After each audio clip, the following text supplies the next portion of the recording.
Hello everyone and welcome to a wealth of good health. Today we are going to talk about depression, but we only going to talk about the symptoms of depression. And if you need to know more about depression, please refer back to our old videos about the different type of depressions and also depression and how to diagnose depression. Today we only going to focus on the symptoms, okay?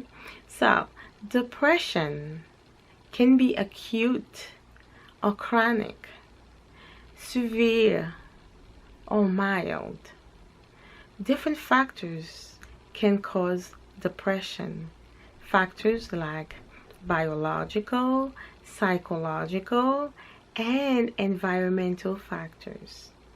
Some people would have depression once in their lifetime, and others can have depression several times during their lifetime. So, what are the different symptoms for depression? Well, in order for us to talk about the symptoms, we are going to use the acronym CDCAP. Okay? CDCAP. Let's start. S for sleep. The individual would have a change in the sleep pattern. They sometimes would sleep a lot, or for others, they having trouble sleeping, staying asleep, or what we call insomnia. I for interest. They would have low interest or loss of interest in the different activities they prior enjoy. G for guilt. They experience a lot of guilt. Okay? So, E is for energy. Some would have low energy to do things, and others would have loss of energy. They have no energy to do anything, and they're also complaining of being tired, like fatigue, like. So, C. C is for concentration. They would have poor concentration, having difficulties remembering things, or even the doctor's appointment they could sometimes forget about. So A is for appetite. They experience change in their appetite. They could sometimes eat a lot and others not eating much, which can show a difference in their weight.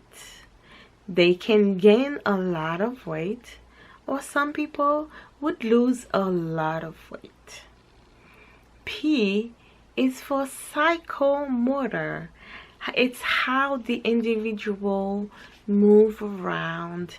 It's how they go about doing their business. They do things. It's more about their behavior and how they moved around. S, it's a big deal. It's for suicidal thoughts, suicidal ideations. Other time, some could even have what we call plans. Others will plan how they're going to take themselves out. And please, if you know someone who's really experiencing depression, allow them or encourage them to seek professional help, because depression can be treated, but you have to meet up with your provider in order for you to find some help. And if you know someone who's experiencing SI, suicidal ideation, or suicidal plan, please call 911, call providers, making sure you help that person, seeking for help, taking them to the hospital, whatever you have to do, because it's very important. You don't want this person to either hurt themselves or do something that you will regret. If you do know someone or yourself experiencing with this condition, please seek professional help. And thank you so much. If you know someone who's experiencing this condition, please refer them to this video. It's very important. And ask questions, and we'll talk in the next video.